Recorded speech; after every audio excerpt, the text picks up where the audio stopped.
প্রিয় ছাত্রছাত্রীবৃন্দ, তোমাদের সবাইকে অনলাইন ক্লাসে স্বাগতম জানাচ্ছি। আমি রাবেয়া সুলতানা, প্রভাষক রসায়ন, ABCD কলেজ, চৌগাছা, যশোর। আজ তোমাদের পড়াবো রসায়ন দ্বিতীয় পত্র, প্রথম অধ্যায় পরিবেশ রসায়ন। প্রথমে আমরা পড়াবো বায়ুমণ্ডলের উপাদান। পৃথিবীর পরিবেশগত উপাদান 4টি: বায়ুমণ্ডল, বাড়িমণ্ডল, শিলামণ্ডল এবং জীবমণ্ডল।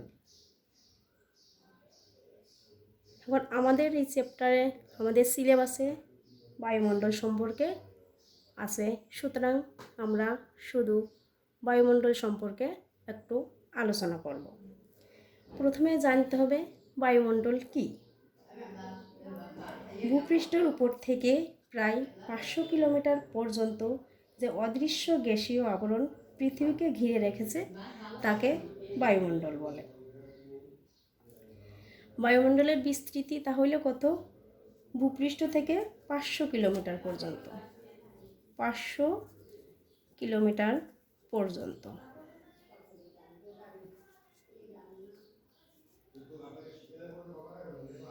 বায়ুমণ্ডলের তাপমাত্রার সীমা -92 ডিগ্রি সেলসিয়াস হতে 1200 ডিগ্রি সেলসিয়াস পর্যন্ত। উচ্চতা ও তাপমাত্রার ভিন্নতার উপর ভিত্তি করে বায়ুমণ্ডলকে প্রধানত 4 ভাগে ভাগ করা যায়। কয় ভাগে ভাগ করা যাবে? 4 ভাগে। তার 1 নম্বরে ট্রপোস্ফিয়ার, ট্রপোস্ফিয়ার,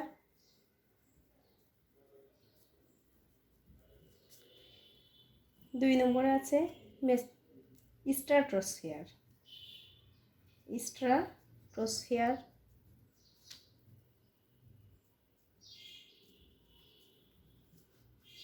3 নম্বর মেসোস্ফিয়ার,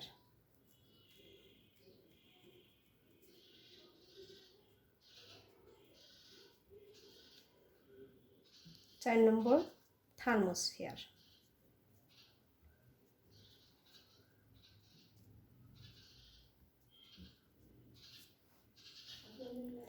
এখন যে 4 ভাগে বায়ুমণ্ডলের স্তরকে ভাগ করা যায় সে সম্পর্কে আমরা বিস্তারিত একটু পড়ব। ট্রপোস্ফিয়ার, প্রথমে দেখো ট্রপোস্ফিয়ার। ট্রপোস্ফিয়ারের বিস্তৃতি কি, তাপমাত্রার সীমা, মুখ্য উপাদান, প্রতিটি স্তরের এইগুলো সম্পর্কে আমরা একটু ধারণা নেব। দেখো ট্রপোস্ফিয়ার, ট্রপোস্ফিয়ারের উচ্চতা কত? 0 থেকে 11 কিলোমিটার।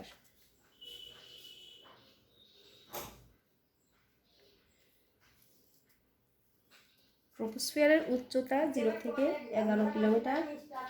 তাপমাত্রার সীমা 15 ডিগ্রি হতে -56, 15 ডিগ্রি সেলসিয়াস থেকে -56 ডিগ্রি সেলসিয়াস। তাহলে 15 থেকে -56 ডিগ্রি সেলসিয়াস, তার মানে কি উচ্চতা বৃদ্ধির সাথে সাথে তাপমাত্রা হ্রাস পাচ্ছে। এখানে মুখ্য উপাদান আমার নাইট্রোজেন, অক্সিজেন, কার্বন ডাইঅক্সাইড। এরপর আসো স্ট্রাটোস্ফিয়ার, 2 নম্বরে যেটা আমরা পড়ছি স্ট্রাটোস্ফিয়ার। স্ট্রাটোস্ফিয়ারের উচ্চতা আমার 11 থেকে, দেখো এইখানে আমার ট্রপোস্ফিয়ার যেখানে শেষ হয়েছে যে 11 কিলোমিটার পর্যন্ত, স্ট্রাটোস্ফিয়ার ঠিক তার পরের থেকে 11 কিলোমিটার থেকে 50 কিলোমিটার পর্যন্ত। এইখানে তাপমাত্রা আমার -56 ডিগ্রি সেলসিয়াস, তাহলে তাপমাত্রার সীমা করতে হবে -56 ডিগ্রি সেলসিয়াস হইতে -2। দেখো এইখানে কিন্তু আমরা এটা দেখেই বুঝতে পারছি -56 ডিগ্রি সেলসিয়াস থেকে -2 ডিগ্রি সেলসিয়াস। তার অর্থ কি দাঁড়াচ্ছে? উচ্চতা বৃদ্ধির সাথে সাথে তাপমাত্রা বৃদ্ধি পাচ্ছে। আর এইখানে প্রধানত আমার কি থাকে? ওজোন এবং সামান্য পরিমাণ নাইট্রোজেন, অক্সিজেন।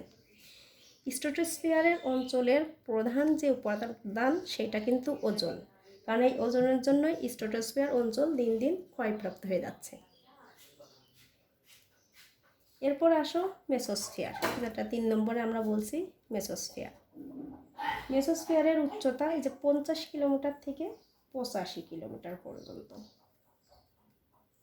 এখানে তাপমাত্রা -2 হইতে -92 ডিগ্রি সেলসিয়াস, -2 ডিগ্রি সেলসিয়াস হতে -92 ডিগ্রি সেলসিয়াস। তার মানে উচ্চতা বৃদ্ধিতে দেখো তাপমাত্রা আবার হ্রাস পাচ্ছে। প্রধান উপাদান এগুলো আমার আয়ন আকারে থাকে, O2+ বা নাইট্রিক অক্সাইড প্লাস আয়ন আকারে। লাস্টে যেটা আমাদের থার্মোস্ফিয়ার। থার্মোস্ফিয়ারের উচ্চতা 85 থেকে 500 কিলোমিটার। দেখো প্রথমে আমরা যেটা বলছি বায়ুমণ্ডল কাকে বলে, তখন বলছি ভূপৃষ্ঠ থেকে 500 কিলোমিটার পর্যন্ত যে অদৃশ্য গ্যাসীয় আবরণ পৃথিবীকে ঘিরে রাখছে সেটাই বায়ুমণ্ডল। তাহলে এইখানে যে 85 মানে 85 থেকে 500 কিলোমিটার, এটা আমার থার্মোস্ফিয়ার। থার্মোস্ফিয়ারের তাপমাত্রা -92 ডিগ্রি সেলসিয়াস হতে 1200 ডিগ্রি সেলসিয়াস। এর অর্থ তাপমাত্রা বৃদ্ধির সাথে উচ্চতা বৃদ্ধির সাথে সাথে আমার কী হচ্ছে, দেখো এখানে তাপমাত্রা বৃদ্ধি পাচ্ছে। এখানেও যে প্রধানত যে আমার মুখ্য উপাদানগুলো থাকে, plus nitric oxide plus ion আকারে আমার এই জায়গায় থাকছে। এখন আমরা যেগুলো পড়লাম এর মধ্যে একটা প্রশ্ন, যে বায়ুমণ্ডলের অধিকাংশ যে কোন স্তরে জলীয় বাষ্প ধূলিকণা বিরাজ করে, সেটা যখন আমরা ট্রপোস্ফিয়ার পড়ছি, ট্রপোস্ফিয়ারেই যে ধূলিকণা জলীয় বাষ্পকণা অবস্থান করে। বায়ুমণ্ডলের উপাদান থেকে বা বায়ুমণ্ডল থেকে আমাদের বায়ুমণ্ডল কাকে বলে, বায়ুমণ্ডলের প্রধানত স্তর কয়টি, বা এর তাপমাত্রা সীমা মুখ্য উপাদান, এতটুকুই পড়লেই আমাদের হবে। এরপরে দেখো আমরা যেটা চলে আসবো আমাদের পড়ার বিষয় পার্ট 3। পার্ট 3তে রয়েছে বয়েলের সূত্র এবং চার্লসের সূত্র। তা আমরা প্রথমে বয়েলের সূত্র সম্পর্কে আলোচনা করি। বয়েলের সূত্র।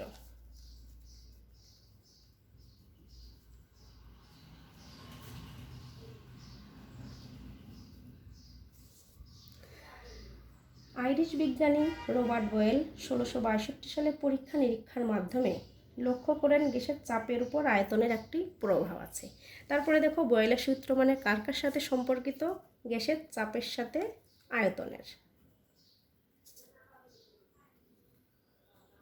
আয়তনের সম্পর্ক।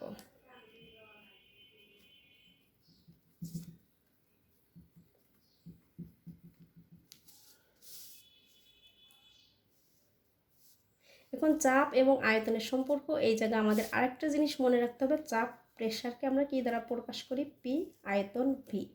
এখানে আর দুইটা উপাদান আছে, তাপমাত্রা এবং মোল সংখ্যা টি এবং এন। তাপমাত্রা টি, মোল সংখ্যা এন, এই দুইটা ধ্রুবক থাকবে। এই দুইটা সবসময় কি থাকবে, ধ্রুবক থাকবে। তাহলে বয়েলের সূত্রকে আমরা কিভাবে প্রকাশ করতে পারি, স্থির তাপমাত্রায় নির্দিষ্ট ভরের যে কোনো গ্যাসের আয়তন তার উপর প্রযুক্ত চাপের ব্যস্তনাপথিক। আমি আবার সূত্রটা বলি, স্থির তাপমাত্রায় নির্দিষ্ট ভরের কোনো গ্যাসের আয়তন তার উপর প্রযুক্ত চাপের ব্যস্তনাপথিক। তাহলে দেখো আমি বলছি স্থির তাপমাত্রা মানে আমার তাপমাত্রা ধ্রুবক, আর যেটা বলা হয়েছে গ্যাসের আয়তনটা তার উপর প্রযুক্ত চাপের ব্যস্তনাপথিক। মানে আয়তনকে যদি আমরা ভি দ্বারা প্রকাশ করি, তাহলে V is inverse proportional to 1/p, ব্যস্তনাপথিক যেহেতু। এখানে দেখো আমার চাপ এবং আয়তনের সম্পর্ক। এখন এইটিকে আমরা যদি সমানুপাতিক চিহ্নটা উঠে একটা সমানুপাতিক ধ্রুবক ধরতে পারি, তাহলে V equal to K into 1/p। এখানে আমার কেটা কি, সমানুপাতিক ধ্রুবক, কে ইকুয়াল টু সমানুপাতিক ধ্রুবক। আর এখানে আমরা যেটা বলছি অবশ্যই তাপমাত্রা স্থির, যেটা আমরা সূত্রে বলছি টেম্পারেচারটা আমার কি স্থির। তাহলে এইটাকে যদি আমরা আর গুণ করি, পিভি ইকুয়াল টু কে, মানে স্থির তাপমাত্রায় গ্যাসের চাপ এবং আয়তন যতই বাড়ানো যাক বা যাই হোক না কেন, দুইটার গুণফল আমার একটা নির্দিষ্ট সংখ্যা থাকবে, ধ্রুবক থাকবে। এটা আমরা একটা গ্যাসের জন্য বিবেচনা করি। যদি আমাদের অনেকগুলো গ্যাসের চাপ এবং আয়তন হয়, গ্যাসের চাপ পর্যায়ক্রমে যদি আমার P1, P2, P3 ইত্যাদি হয়ে আমার Pn পর্যন্ত হয়। যখনই গ্যাসের চাপ আমার P1, P2, P3, Pn পর্যন্ত হবে, তাহলে আমার আয়তনের সাথে সাথে কি হবে? V1, V2, V3, Vn। এরকম যদি পরিবর্তিত হয়, তখন বয়েলের সূত্র অনুসারে আমরা কি লিখতে পারি? P1 V1 equal to P2 V2 P3 V3 dot dot dot আমার কি Pn Vn, মানে আমার কি ধ্রুবক। যত পর্যন্তই আমরা যাই না কেন, সেটা আমার কি হবে? ধ্রুবক হবে। এখন বয়েলের সূত্রের থেকে আমরা এই সূত্র দ্বারা অঙ্ক করতে পারি। অনেক সময় আমার একটা চাপ দেওয়া থাকলেও, আয়তন দেওয়া থাকলেও পরবর্তী চাপ কিংবা আয়তন বের করতে হতে পারে, কিংবা কি পরিমাণ চাপ বৃদ্ধি পেয়েছে বা কি পরিমাণ আয়তন বৃদ্ধি পেয়েছে, সেটা আমরা এই সূত্রের সাহায্যে বের করতে পারবো। তখন আমরা একটা গাণিতিক সমস্যায় আসি। যদি আমার এরকম দেওয়া থাকে যে 1 অ্যাটমসফিয়ার চাপে কোনো নির্দিষ্ট ভরের গ্যাসের আয়তনটা আমার কি? গ্যাসের আয়তন 100 ঘন সেন্টিমিটার। 1 অ্যাটমসফিয়ার চাপে নির্দিষ্ট ভরের গ্যাসের আয়তন কত? 100 ঘন সেন্টিমিটার। এই একই তাপমাত্রায়, কারণ তাপমাত্রা একই, আমরা সূত্রেই পড়ে আসছি কি যে স্থির তাপমাত্রায়, সেই কারণে একই তাপমাত্রায় গ্যাসের চাপ,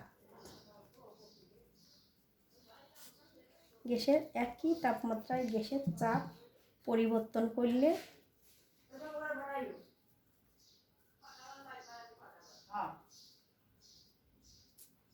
উক্ত গ্যাসের আয়তনটা আমার বৃদ্ধি পেয়ে কত হবে? তো গ্যাসের আয়তন 50 ঘন সেন্টিমিটার। দেখো এখানে কিন্তু আয়তনটা হ্রাস পাচ্ছে। তাহলে চাপ কি পরিমাণ বৃদ্ধি পাবে? চাপ কি পরিমাণ বৃদ্ধি পাবে?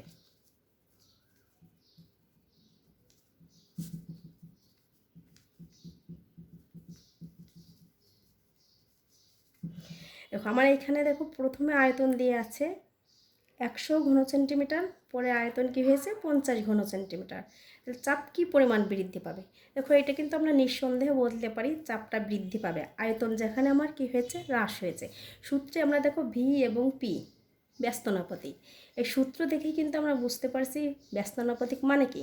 আমার যদি চাপটা বাড়াই, পিটা বাড়ালে তখন আমার কী হবে? আয়তন কমবে। যখনই আমি কি করব? পি বাড়াবো, প্রেশার বাড়াবো, তখন আমার আয়তন হ্রাস পাবে বা কম হবে। বিপরীতভাবে যদি আমি পিটা হ্রাস করি, আয়তন আমি এখানে আমার কি প্রেশারটা যদি কম হয়, তখন আয়তন বেশি হবে। মানে একটা অপরটার ব্যস্তানুপাতিক। তার মানে তো আমরা বুঝতে পারছি আয়তন বাড়ালে চাপ কম হবে, কিংবা যদি চাপ বাড়ায় আয়তন কম হবে। তো এই অঙ্কের ক্ষেত্রেও দেখো গাণিতিক সমস্যায় আমরা যেটা বলছি, প্রথমে আয়তন 100 ঘন সেন্টিমিটার, পরবর্তীতে আমার একই তাপমাত্রায় আয়তন কত হয়েছে? 50 ঘন সেন্টিমিটার। তাহলে চাপটা অবশ্যই বৃদ্ধি পাবে, যেহেতু আয়তন হ্রাস পেয়েছে। তাহলে দেখো এখানে আমার দিয়ে আছে, আমরা আগেই বলছি সূত্র যেটা, বয়েলের সূত্র অনুসারে আমরা কি জানি? P1 V1 equal to P2 V2। এখন এখানে দেখো আমার কি কি দেওয়া আছে। প্রথমে দিয়ে আছে 1 অ্যাটমসফিয়ার, মানে প্রাথমিক চাপ P1 equal to 1 অ্যাটমসফিয়ার। তারপরে দেখো আমার কি আছে? একই তাপমাত্রায় গ্যাসের চাপ পরিবর্তন করলে আয়তনটা আমার প্রথমে আয়তন দিয়ে আছে V1 100 ঘন সেন্টিমিটার, পরবর্তীতে আমার দিয়ে আছে V2 50 ঘন সেন্টিমিটার।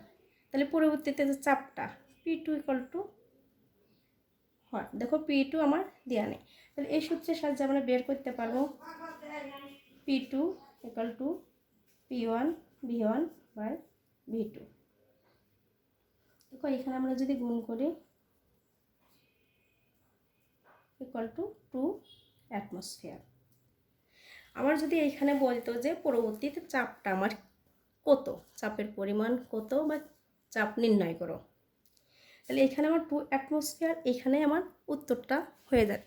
কিন্তু দেখো আমার প্রশ্ন কিন্তু বলছে চাপ কি পরিমাণ বৃদ্ধি পাবে, পরবর্তী চাপের পরিমাণ চাইনি, চেয়েছি কি পরিমাণ চাপ বৃদ্ধি পাবে। তাহলে দেখো আমার প্রথমে দিয়ে আছে 1 অ্যাটমসফিয়ার, পরবর্তীতে P2 মান পেয়েছি আমরা 2 অ্যাটমসফিয়ার। তাহলে চাপের বৃদ্ধি, একটা থেকে আরেকটা মাইনাস দিলেই পেয়ে যাব চাপের বৃদ্ধি ইকুয়াল টু, দেখো 2 অ্যাটমসফিয়ার পরে হয়েছে P2, প্রথমে তো আমার আছে কি 1 অ্যাটমসফিয়ার, তাহলে 2 minus 1 atmosphere equal to 1 atmosphere. তাহলে আমরা লিখতে পারি অতএব 1 অ্যাটমসফিয়ার চাপ বৃদ্ধি করা হয়েছিল। তাহলে আজকে আমরা কতটুকু শিখলাম, বায়ুমণ্ডল কি, বায়ুমণ্ডলের প্রধান উপাদান, বায়ুমণ্ডলের স্তর কয়টি সেগুলো সম্পর্কে হালকা ধারণা, বয়েলের সূত্র, বয়েলের সূত্র সম্পর্কিত একটি গাণিতিক সমস্যা। পরবর্তী ক্লাসে আমরা বয়েলের সূত্রের গ্রাফ, চার্লসের সূত্র বিস্তারিতভাবে পড়ব।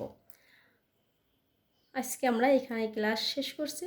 তোমরা সবাই ভালো থাকো, সুস্থ থাকো, এই দোয়ায় আজকের মতো আল্লাহ হাফেজ।